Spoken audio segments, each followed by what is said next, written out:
Things they didn't warn me about to be successful in startups. Continuing, remember everyone, going to remind everyone just for the clips here, and just make sure that everyone feels free that they can ask questions. Put in the Q&A box. If you're out there watching this on the YouTubes, drop a question in the comment. We'll make sure that we gather it and we answer it during one of these shows. You will rarely feel victorious. Will I have experienced so many anticlimactic moments? This is how I describe it, where I go, oh man, $250,000 check is going to hit the bank. Or I've gotten a point where I've gotten an agreement and they've said, all right, we are opening your credit line for $100 million.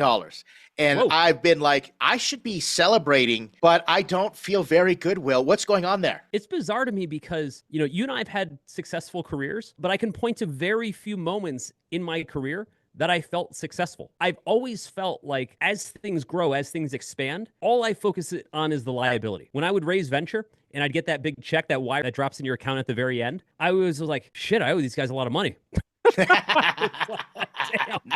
Right? That was my first thought. I wasn't like popping bottles saying, oh my God, I raised money. I was like, this is a giant liability, and now I've got a gun to my head. Yeah, I'm like, now I have all this work to do. That's how I'm thinking about it. Yep. And it's like, from the outside, people look at it as what a phenomenal milestone, because from the outside, you get to see the benefit without any of the cost. I'll give you a perfect example. I was just talking about this with my wife yesterday. As you know, we're building a new house. And yesterday, one of the contractors at the house, we're still in construction, and he's sitting there and he's like, man, you must be so happy to be able to have this. And all I could think to myself was like, dude, you know what my mortgage payment is? I was like, that's all I see. When I see the house, I just see a mortgage payment, right? Like I just see the cost of it, so to speak. And I didn't say that to him, right? I just said thank you and kind of killed it at that. But my point is, when I think about those moments that should be phenomenal, if you will, when I look back, and I don't just think it's a bad attitude, I think it's just a realistic assessment of what's happening. I look at it as when we get this great hire, it's one person that we've been looking for forever, and they finally accept the job. I'm like, shit, I got to keep that person paid. I'm like, oh my God, like I got to make sure that guy's kid still goes to college, or whatever the situation is. There's always that next thing that you have to worry about, and that's what really boils down to, And we got a question from the chat here, and I think it's very relevant to what we're talking about. But I wanted to chime in and say it's kind of like, I'm a YouTube creator, right? And so when you first start off, it's like, oh, I just want to get monetized. 1,000 followers, 4,000 watch hours, right? And then I'll feel good about myself. Like, I'll be like, I'm accomplished. I did that. And then I'm like, no, I just need one video to get over 1,000 views, right? And you did that. And then next thing you know is, what do I got to do to get to 10,000 subscribers? And it just keeps going on and on. And then next thing you know, you're looking at Mr. Beast, who's got 100 million. You're like, I've got so much work to do. There's no room for celebration, right? So that's what we're talking about, those milestones. That being said, I spend a lot of time, and I believe you do too as well, Ed, is practicing gratitude, right? Like trying to be grateful. But again, I share, and you do the same, I have a consequence to that milestone, right? So for me, it's not just, we sold something or we did something. It's everything that comes along with that, which makes it very hard as a founder to feel victorious. When we look on the outside, again, people see like you have nice stuff, or your company is well known, or you raised a bunch of money. They just see the upside. They don't see the cost and the stress and the sacrifice that comes with that upside, which is bananas. Yes. And that's a great segue about perspectives, Will, because we got this question in chat. Founder is saying, did you get a lot of advice from people who've never been in the startup space? Example, they've never pitched investors, but had lots of opinions of what you should do when you do pitch investors, not ill intentioned, but silly. And this goes to all different types of advice. Like, you should be doing this and you should be doing that. And I see this problem. And they just have no context or connection to what you're doing, especially when you're trying to raise money. Well, what do you say to founders who are experiencing this? Let's take this a step further. The worst startup advice I ever get is from investors, right? Right? It drives me insane. Again, I'm an optimistic person. I want to believe people are well-intentioned. For most of the investors that I'm thinking about right now, and I have met many, they wanted to be right. They wanted to hear themselves talk, and they wanted to be right? Because otherwise they just didn't even need to say it. But it came out something like this. You know what your business should do? You should do X, Y, Z. And I'm a very polite person, right? But boy, it pisses me off when people basically have no self-awareness, and they'll say something, and I think to myself, okay, this is me thinking it, right? These aren't the words coming out of my mouth, right? Because I'm polite. But me thinking it is, okay, you've been thinking about my business during this presentation now for 9 minutes. I've been thinking about it for 5 years, every waking hour. Do you really think that you have a stronger insight on this business after 9 minutes than the people who actually run this business? Or follow-up question, have you ever run a business? For a guy who has a lot of input, right? On how businesses should be run. Have you ever run one? I've never played professional basketball. So if I meet LeBron James, I'm not going to tell him how to make better jump shots because I don't do what he does. Yeah, and to what this message says from the founder, not in ill intention, but silly. But I do believe that there are investors out there that just really enjoy that power dynamic and lording it over that's you. what I'm talking about. Yeah. They feel entitled to basically throw their weight around because they're like, you need me more than I need you. Yep. I'll give you an example. Founders here at Startups.com, and I felt so bad for them. They go off and they get a referral to someone. They're pre-revenue, okay? Very important fact here. They go and they pitch to someone, and this person is a high-up executive in Goldman Sachs.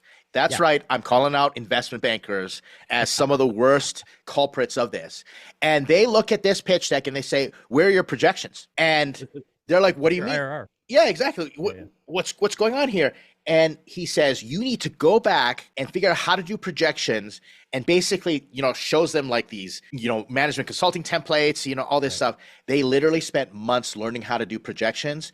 Yep. Go back, present. And of course, he's like, yeah, no, I'm going to pass, right? And it was just the worst experience. And I was like, you don't have to do that when you're pre-revenue. And let me tell you how my perspective, and I've only done this like hundreds and hundreds of times and seen hundreds and hundreds of founders go through it, right? Raise tens of millions of dollars.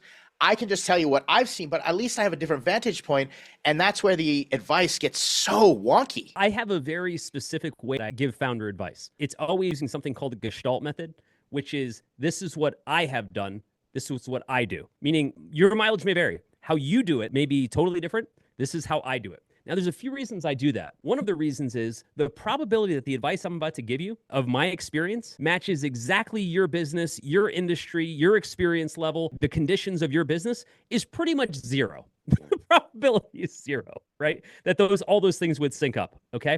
So what I did and how I did it probably has no bearing on how you would do it, which is why when I explain it, I say, here's what I've done. Here's been my experience. Maybe there's something there that you can pull from and append to what you're doing, but I can't possibly tell you how to run your business because it's your business. Well, that's a sign of you being a mature founder, a mature advisor, someone who's really helping people, and your incentives are not, tilted in one way or another. At the same time, Will, I think that what you're talking about is important, that the founder takes responsibility to step back and say, let's look at where this investor is coming from. Let's look at their frame, and I'll take it or leave it based upon that, without getting into a fight, without pushing back, getting insecure, but saying, you know what, I can see why they would have that perspective. Not for me. I have conviction. I'm going to do it this way. And that's the responsibility of the founder. We spend an inordinate amount of time teaching people how to build pitch decks, as an example. And a lot of folks, even some in the audience, have taken our courses and been in our workshops, et cetera. And I often caveat, I believe strongly in what I'm about to explain to you about how to build a pitch deck. But I want to be clear. This is one way to build a pitch deck. People have raised trillions of dollars without my help. So clearly there's other ways to do it. This is just one. I want you to take from this what's useful to you. If you want to use it verbatim, you'll probably be okay. But I can't possibly stand here and say you have to do these things because you don't. Yeah, founders come to me all the time and they say, Will said to do pitch decks this way. And I go, yes. And then they say, but you're telling me to do pitch decks this way. I go, yes. And they say, so which way should I do it? I go, yes. That's pretty much how I answer. And, it's just, Will's been successful. I can point to my success. Other people have been successful. And I think it helps the founders to put them into a spot where they have to take responsibility and they have to make that decision. And they're just going to be better founders. Your job as a founder is to seek different viewpoints and synthesize your viewpoint. It's not to go follow other people's viewpoint verbatim. That makes no sense for all the reasons I just listed about somebody else's journey is somebody else's journey.